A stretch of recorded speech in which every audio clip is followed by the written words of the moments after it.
My parents acted like my custom gifts were trash, called them quaint, and said I should have bought them a condo in Milan instead. So I smiled, excused myself, and canceled their rent payments. A week later, 47 missed calls. They still don't know I know about the YACHT and the fake heart attack. The maitre d' gave me a little bow when we arrived, like I was royalty. That made me smile. I'd spent 6 months getting a reservation at this place, and I'd spared no expense. It was the least I could do, I thought, for the people who raised me. My name is Cleo. I'm 34 years old, an architect based in Chicago. And tonight, I thought I was giving my parents the kind of night they'd never forget. They didn't, but not for the reasons I'd hoped. Surprise, I said, placing 2 carefully wrapped boxes on the table before the waiter even brought the menus. I wanted to do something special for your anniversary. My mom raised an eyebrow. My dad just stared at the table like I'd dropped a wet sock in front of him. I got you something, I said, pushing one of the boxes toward Mom. And one for you, Dad. My hands were shaking slightly. These weren't just gifts. They were thoughtful, meaningful, the kind of things you give people who matter. Mom peeled open her box first. Inside was a pendant I designed myself, an abstract of a lighthouse, like the one they visited on their honeymoon in Maine. White gold, with a tiny sapphire where the lantern would be. I'd sketched it myself. It wasn't just jewelry. It was a piece of memory made wearable. She looked at it like it was a paperclip. This is cute, she said slowly. Quaint, Dad added, like that somehow improved it. I blinked. It's custom, I said, too fast. I worked with a jeweler for weeks on the design. I thought maybe it was a charm bracelet or something, Mom said, shutting the box. Like the kind kids make in high school art class. My stomach tightened. Dad opened his box next. A signed, original print of their favorite painter, the one whose exhibit they dragged me to every year like it was church. This one was from a private seller in Paris. It had taken months to find. Where's the certificate? He asked. What? The authenticity certificate. Or did you get scammed on Etsy or something? It hit me then, the slow burn in my chest. The way my face felt warm even though the breeze on the rooftop was cool. I wanted to give you something meaningful, I said. My voice cracked a little. Dad waved a hand. I mean, if you really wanted to impress us, you could have helped us with that condo in Milan. That would have been a real gift. Mom gave a tight laugh. You know, we always wanted to retire there. I stared at them. I thought I was honoring them. Instead, they were acting like I showed up with gas station flowers and a candle from Walgreens. The waiter arrived, setting down a basket of bread. I excused myself, went to the bathroom, locked the door, and pulled out my phone. My thumb hovered over the bank app. I tapped through until I reached the recurring payments. Rent, Manhattan penthouse, set to transfer on the 1st of every month. I stared at it. Then I hit cancel. My reflection stared back at me in the mirror. Calm, composed, but something inside me had cracked wide open. They'd find out soon enough, probably when the landlord called. But for now, I returned to the table, smiled politely, and let them talk about their dreams of Italy. I didn't say another word, not one. They had no idea the best part of their night had just ended. A week later, I woke up to chaos. 47 missed calls, 16 voicemails, 3 texts from my mother that were just variations of urgent, in all caps. I stared at my phone, bleary-eyed, while the coffee brewed in my kitchen. My cat, Mocha, stretched lazily on the windowsill, unbothered by the storm I was apparently about to walk into. I took a slow sip from my mug, thumb hovering over the first voicemail. Then I pressed play. Cleo, hi, sweetie. There seems to be a glitch or something with the rent. We got a notice from the building. Can you call the bank and check it? I'm sure it's just a system error. The second one came in hotter. Cleo, I don't know what's going on, but this is unacceptable. The landlord sent a warning about late payment. We have never been late, ever. Fix this. By the third voicemail, it was no longer confusion. It was entitlement. I don't know what kind of game you're playing, my dad said, his voice low and cold. But you need to act like a grateful daughter and take care of this. Today, grateful. I hit pause. There it was. That word again. The word they loved to use whenever they wanted to remind me that I was adopted, that they saved me, that I owed them. But here's the thing about gratitude, real gratitude. You don't get to demand it like it's a subscription payment. You don't get to bully someone into proving they love you. So I didn't call them back. For the first time in a long time, I didn't feel obligated to fix their mess. Instead, I cleaned the apartment. I went to yoga. I took myself to lunch and read a book at the cafe down the street. I lived. The next morning, the messages doubled. Cleo, the doorman said we're flagged for non-payment. Do you know how humiliating that is? Cleo, answer your phone. This is serious. Your mother is extremely upset. She hasn't slept. Is that what you want? I let the silence stretch. By the third day, the guilt-trip voicemails turned theatrical. I don't know what we did to deserve this, Mom said, sniffling like she was auditioning for a soap opera. But people are starting to talk. The neighbors have noticed. I thought we were closer than this. That's when I finally picked up. Her voice cracked like she'd just won the emotional war. Oh, thank God. Cleo, sweetheart, you have to talk to the bank. No, I said. Calm. Final. A pause. Then Dad's voice jumped in. What do you mean, no? We need you to. I said no. He started to shout, but I didn't let him. You said I should act like a grateful daughter, I said. Well, I'm doing exactly that. I'm choosing to be grateful that I'm not trapped by your expectations anymore. He went silent. For once. Mom sputtered, her voice small. Cleo, we're your parents. No, I said quietly. You're people I used to help, and now I'm done. I hung up, and for the first time in my life, the silence felt like peace. It was a Thursday afternoon when I called Uncle Julian. He picked up on the third ring. Cleo, haven't heard your voice in weeks. Everything okay? I hesitated. Then I just said it. I stopped paying the rent on their penthouse. There was a pause. You stopped. Yeah.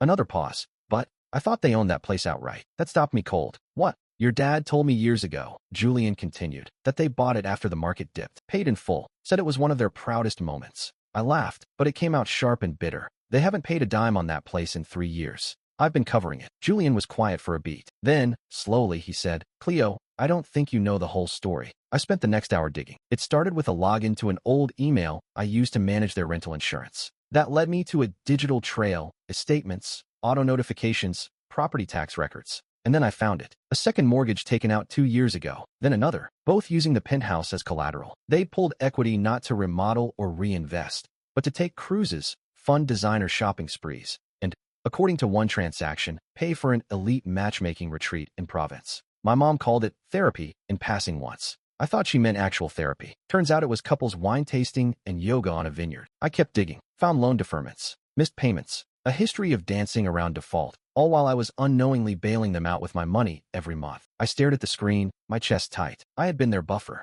their safety net, their financial illusionist. Every time they played the role of self-sufficient upper-class retirees, it was because I'd made that possible. Julian called back that night. You still there? He asked gently. Yeah, I said. Just sitting with all of it. I'm sorry, he said. I had no idea. If I'd known. You couldn't have. They lied to everyone. I looked around my apartment. Everything in it, from the walls to the furniture to the art, I had designed, chosen, built, and still, somehow, I'd been reduced to their invisible wallet. They were never going to tell me, I said. They were just going to keep letting me pay. Julian's voice was firm. You did more than anyone could ask. They chose this, not you. I nodded, even though he couldn't see it. That night, I opened a new folder on my desktop. I labeled it, receipts, emails, bank transfers, mortgage docs. I saved everything, because I had a feeling this wasn't over. But this time, I wasn't just going to defend myself. I was going to be ready. 2 days later, my phone rang with Uncle Julian's name on the screen. I picked up, expecting a quiet check-in. Instead, his voice was tight, panicked. Cleo, I just got a call from your mother. She says she's in the hospital. Heart complications. Said it's stress-related. I stood in the middle of my living room, frozen. What hospital? She didn't say. Just begged me to tell you. Said it was urgent. I felt something inside me tighten. Thanks, Julian. I'll handle it. I hung up and immediately got to work. Northwestern. Rush. U Chicago. I called every major hospital in the city. Nothing. No record of her. Not under her name. Not under aliases. Not even as a recent visitor. The fourth receptionist I spoke with confirmed it plainly. Ma'am, no one by that name has been admitted in the last 72 hours. It wasn't just a misunderstanding. It was a lie. My mother had faked a heart emergency. To guilt me, I sat on the couch, breathing hard. My heart wasn't racing with worry. It was burning with fury. I dialed her number. She picked up fast, like she'd been sitting there, waiting. Cleo, her voice trembled. I'm so glad you called. What hospital are you in? I asked flatly. A pause. I'm actually just getting discharged now. It was all very sudden. No, Mom, you're not in any hospital. I called them all. Dead silence. You lied. She didn't deny it. Instead, she exhaled loudly, the way she used to when she was caught in a half-truth she thought she could twist. Cleo, you've been cold, distant. I was scared you'd cut us off completely. You already pushed me past that. You don't understand. She snapped suddenly, her softness turning sharp. Everything we did, everything, was to give you a life you couldn't have had otherwise. We gave you a name, a home, a future. No, I said, ice in my voice. You gave me conditions, and the second I stopped meeting them, you weaponized everything you could. She hung up, just like that. And then it began. My cousin Gina texted that night. Your mom said you screamed at her in the ER and abandoned her. Is that true? By morning, there were more. And Evelyn says you've been unstable for a while now. Your parents don't deserve this kind of cruelty. I didn't respond. Instead, I sent a single text to Julian. They're trying to destroy me. He replied 1 minute later. Then it's time we start telling the truth. The messages kept coming. Some were veiled guilt trips, others outright accusations. How could you do this to your mother? Do you even care what this is doing to your father? You've changed, Cleo. Money's made you cruel. I didn't reply. Not to a single one. Instead, I compiled screenshots, bank records, monthly transfers with notes like penthouse rent and mortgage due. I pulled every text where my mom gushed about how helpful you've been with the bills, sweetie,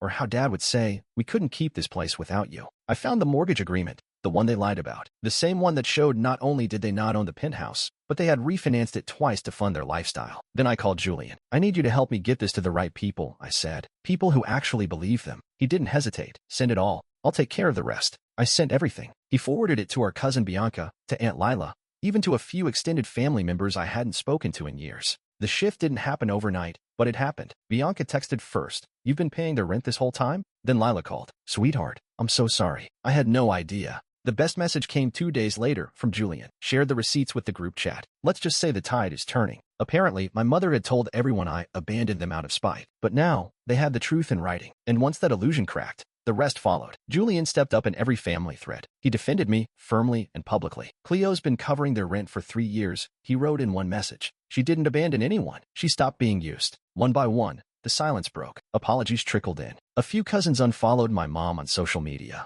Someone even told me she deleted a Facebook post about being betrayed by her own child. That was when I knew. The house of cards was falling, and they felt it. I got one final message from my dad that week. Just 3 words. "We need to talk." I didn't respond. Instead, I forwarded that message to Julian and added one line. "They're losing control." Julian replied instantly. "And you're finally getting it back." For the first time in my life, the family wasn't just hearing my side. They were believing it. It started with a call from my bank. "Hi, this is Cheryl from First Midwest," the woman said, cheerful but clipped. "Just following up on the corporate credit card application you submitted yesterday." I paused mid-step in my hallway. I didn't submit anything. Silence. Then, a polite but clearly concerned, "Oh, it was submitted using your SSN and employer information. It triggered our fraud filters because the address on file is listed as a residential Manhattan penthouse." My chest went cold. "Were there any purchases?" I asked, already knowing the answer. "Yes," Cheryl said slowly. "There was a pending charge for luxury linens from a boutique in Milan, another for a high-end luggage set, and one for a charter yacht deposit in Croatia." Croatia. I sat down on my entryway bench, holding the phone in both hands. I didn't even need to ask. I knew who it was. I thanked Cheryl, froze the account, and started making calls. By that evening, I had everything I needed: the full application form, the IP address used to submit it, and a copy of the new billing address they tried to sneak onto my credit profile, the same penthouse I'd stopped paying for just a week earlier. That night, I went to Julian's. He already had whiskey poured when I arrived. "Tell me everything," he said, handing me a glass. I laid it all out. The fake corporate application, the stolen identity details, the yacht, the linens, the blatant audacity. Julian listened, jaw tight, and then pulled out a folder of his own. "Remember when I said they were hiding more than you knew?" he asked. He slid the folder across the table. Inside, account statements tied to my parents' LLC. Lines of credit opened using my business name as a financial reference. Auto payments from a card that I thought had been closed. An old life insurance policy, mine, that had been altered to list my mother as the sole beneficiary just a year earlier. I stared at the folder, then at him. "How did you get this?" Julian leaned back. "Your dad may be co-signer on one of their joint ventures back in 2019. I've had access ever since. I started looking when you told me about the penthouse." My hands were shaking. "They didn't just lie," I said. "They built a whole machine out of me. A lifestyle, an image. And now that I'm pulling away, they're stealing from you to keep it alive," Julian finished. I didn't cry. I didn't scream. I just sat there, numb, while the facts clicked into place. This wasn't about a late rent payment anymore. It was exploitation. Systemic. Long-term. Calculated. "They used my name," I said, "to buy sheet sets and charter a damn boat." Julian nodded. "So, what now?" I took a deep breath and opened my phone. I started a new email draft to my lawyer. Subject: financial fraud. Attachments: every single file we had. I hit send. Then I looked at Julian and said, "Now? Now we take everything they built and tear it down." I didn't call ahead. I didn't knock. I walked straight into their penthouse. The door code hadn't been changed, and closed it behind me with a calm, deliberate click. They were in the living room. My mother was on the chaise, wearing silk and sipping sparkling water like she hadn't just stolen my identity. My father looked up from a tablet and went rigid. "Well," he said, setting it down, "look who finally showed up. I was wondering when you'd decide to speak to us again." My mother added,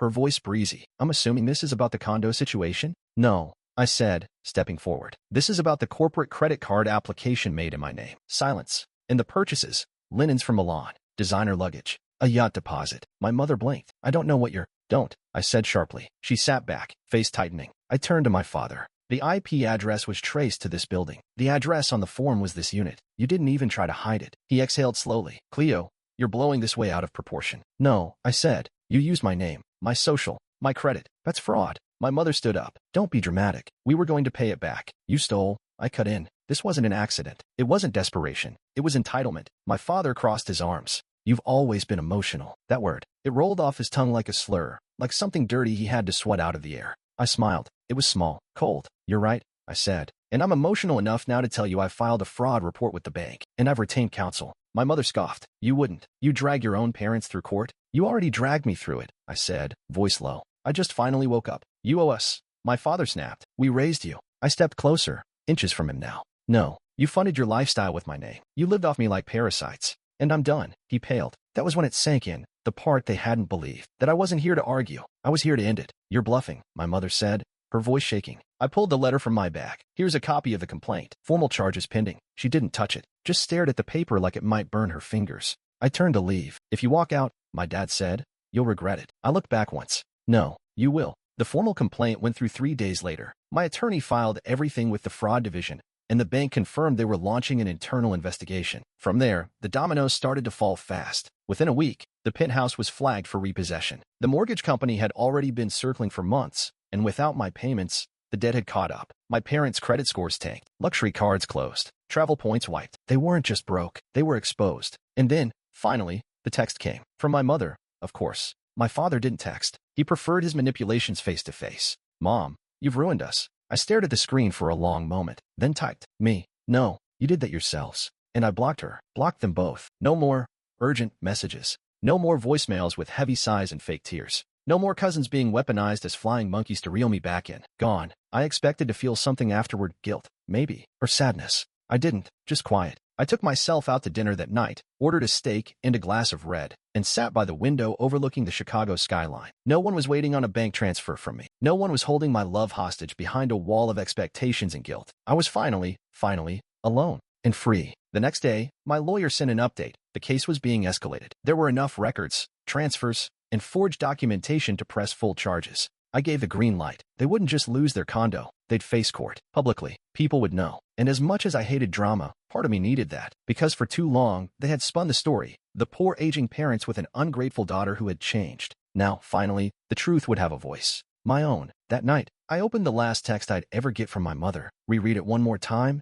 and hit delete. Then I put on music, poured myself a drink, and danced barefoot in my apartment. No audience. No approval. No strings. Just me. And the sound of the bridge burning behind me. It's been 7 months. Sometimes I still wake up expecting a ping from my mother's number or a new guilt-drenched voicemail from my father. But there's nothing. Just stillness. I live in Vancouver now. Bought a modest but beautiful home tucked into a quiet street, surrounded by old trees and clean air. I designed every inch of it myself, arched entryways, matte black fixtures, open skylights. A home built not for show or for anyone else's approval, just for me. My days are quiet. I wake up without dread. I go for walks without checking my phone 10 times. I work on projects I actually care about. One of those came last week. A proposal to design a landmark eco-center along the coast. Green tech meets architecture. My dream assignment. When the brief landed on my desk, I just stared at it for a minute, smiling to myself. The kind of smile that starts in your chest. The kind that's just yours. That night, I met Julian for dinner. He flew in for the weekend. Said he needed a break from all the cousins suddenly remembering he exists, now that the truth was out. We ate seafood on a patio overlooking the water,